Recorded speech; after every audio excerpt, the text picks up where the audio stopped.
134 million, that is a massive number, right? Well, that is exactly how many advanced driver assistance system units are projected to be on the global market right now in 2024. If you've bought a new car recently, or honestly, even just ridden in one, you are already interacting with a highly complex web of sensors and artificial intelligence. This tech is everywhere, silently watching the road right alongside you. Welcome to The Explainer. I am thrilled to have you here. Today, we're going to look under the hood of modern automotive technology. Our goal is pretty simple. We are demystifying the incredible, life-saving engineering inside modern connected cars. We're going to take all that complex engineering jargon and translate it into clear, direct knowledge. Here's our roadmap for today. 1. The ADAS reality today. 2. Sensors and AI brains. 3. V2X, the connected car. 4. Roadblocks to full autonomy. And 5. The future of driving. All right, let's jump right into Section 1, the ADAS reality today. So, what exactly is ADAS? It stands for Advanced Driver Assistance Systems. And hey, notice that plural systems at the end? That's key. It's not just one magic button or a single computer program. It's a diverse collection of electronic technologies and software built right into vehicles. Their primary purpose? To improve safety and actively support you, the human driver, in avoiding accidents. You know, you're probably already using these on your daily commute without even thinking about it. Think about automatic emergency braking, which detects an imminent collision and literally slams the brakes for you if you don't react in time. Or lane keeping assist, which gives your steering wheel a gentle little nudge if you start to drift. We've also got adaptive cruise control to handle those annoying following distances in heavy traffic, blind spot detection alerting you to hidden cars, and traffic sign recognition, which actually reads the road signs and displays the speed limit right on your dashboard. These are the foundational building blocks we're talking about. Now, to put all these features into context, we rely on the automation levels defined by the SAE and the National Highway Traffic Safety Administration. The absolute crucial distinction here lies in who is actually in control. Levels 0 through 2 require you to monitor the road at all times. You drive, the system just helps out. Levels 3 through 5 are where the system actually drives and you just get to ride. But here is the reality check. Even the most advanced consumer vehicles you can go out and buy today are still strictly level 2. They absolutely require your full, undivided attention. Moving on to Section 2, Sensors and AI Brains. Okay, so how does this actually work? Well, every single ADAS operation is built on a really elegant 3-step framework. First, the vehicle must sense, meaning it gathers a continuous stream of data from its environment. Second, it must analyze, processing all that raw data using onboard computers to actually understand what's happening. And third, it must act, either by sending an alert to you, like a beep or a steering wheel vibration, or by automatically correcting the vehicle's path or speed. Sense, analyze, act. It's that simple. To pull off that very first sense step, cars use a whole variety of tools. But here's the catch. No single sensor is perfect on its own. Cameras are fantastic for reading traffic lights or lane markings because they can see color and texture. But if you blind a camera with heavy rain, fog, or direct sun glare, it completely fails. Radar, on the other hand, uses radio waves. It doesn't care at all if it's pouring rain. It will accurately track the exact speed of the car ahead of you. But radar lacks visual detail. It has no idea if a traffic light is red or green. And that brings us to LiDAR, which stands for Light Detection and Ranging. LiDAR emits rapid laser pulses to create incredibly precise, three-dimensional point cloud maps of the surrounding world. It can tell the exact shape and size of an object. Historically, this was super exotic, massively expensive tech used only on research vehicles. But today, miniaturization and dropping costs are finally making LiDAR viable for everyday mass-market deployment. So, since every sensor kind of has its own blind spots, engineers use something called sensor fusion. A typical modern Level 2+ system utilizes a massive array of at least 13 individual sensors, usually around 5 radar units and 8 cameras. By fusing the data from all 13 of these sensors together, the vehicle compensates for the weaknesses of each individual tool and builds one highly reliable, complete picture of the road. But hey, gathering mountains of data is totally useless if the car doesn't understand what it's looking at, right?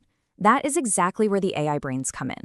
Modern ADAS uses convolutional neural networks. These are deep learning architectures trained on millions of images to instantly recognize, say, a pedestrian versus a mailbox. Crucially, this relies on edge computing.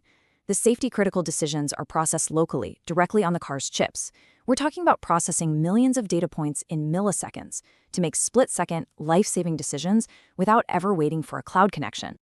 All right, Section 3, V2X, the connected car. Let's look at what happens when these cars start talking to each other.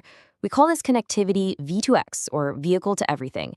It basically gives the car a kind of digital telepathy, and it breaks down into four main categories. V to V means cars share speed and braking data with each other, so your car literally knows if a vehicle 5 cars ahead just slammed on its brakes. V2I connects cars to infrastructure, like traffic lights. V2P connects to pedestrian smartphones to protect vulnerable people walking by. And V2N connects the car to the broader network for real-time traffic updates. With this, ADAS is no longer limited just to what it can physically see. Now, this massive invisible web of communication, it relies completely on the rollout of 5G networks. Why? One word: latency. 5G provides ultra-low latency, meaning the data travels in under 1 millisecond. When you are flying down the highway at 70 miles per hour, every single millisecond counts. This near instantaneous transmission is absolutely critical for the real-time, safety-critical decision-making that actually prevents a crash. And listen, this isn't just science fiction anymore. Building on the U.S. Department of Transportation's 2024 deployment strategy, we are seeing real-world applications right now. Just recently, in February 2025, Ford and Qualcomm launched a major V2X pilot project down in Texas. These vehicles are actively equipped to receive notifications about approaching stop signs, construction zones, and unexpected traffic jams way before the human driver can even see them. Which brings us to Section 4, roadblocks to full autonomy. Before we get too ahead of ourselves, we need a reality check. The biggest technical hurdle keeping us from fully autonomous roads is something called the long-tail problem. AI models are trained on millions of miles of data, but they still really struggle to adapt to highly unusual, rare edge cases. Imagine, for instance, a flock of birds carrying a piece of reflective debris across a flooded intersection. A human driver would naturally assess that strange scenario and navigate it. But in AI, encountering conditions it was never specifically trained to handle, it can just fail or miscalculate completely. Then, of course, we have to talk about cybersecurity. The very second a car is connected to a network, it literally becomes a potential target. As documented in our sources, researchers famously proved this with the 2015 Jeep Cherokee hack. They remotely gained control over the vehicle's braking and steering simply by going through the infotainment system. It's wild.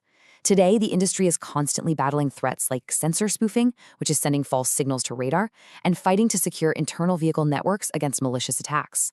And we absolutely can't ignore the human element here. There's a very real risk known as automation complacency. Because these level 2 systems are getting so incredibly good, drivers are dangerously disengaging their attention. They're trusting the car way too much when they are legally required to remain in control.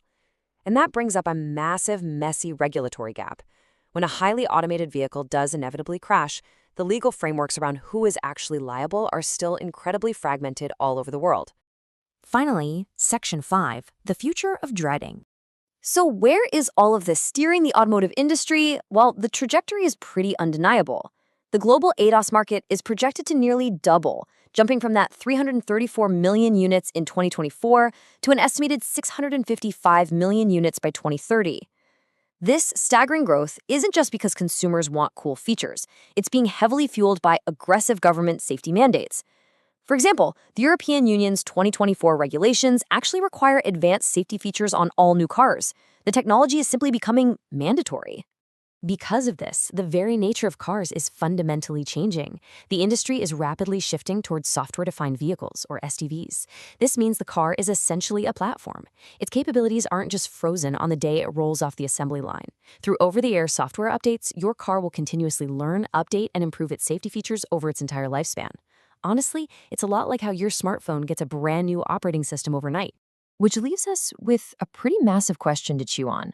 As we march toward true Level 5 full automation, where there's no steering wheel at all and absolutely no driver needed, if that vehicle crashes, who should be legally responsible?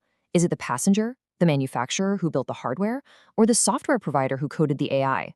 I want to challenge you to think about where your trust really lies.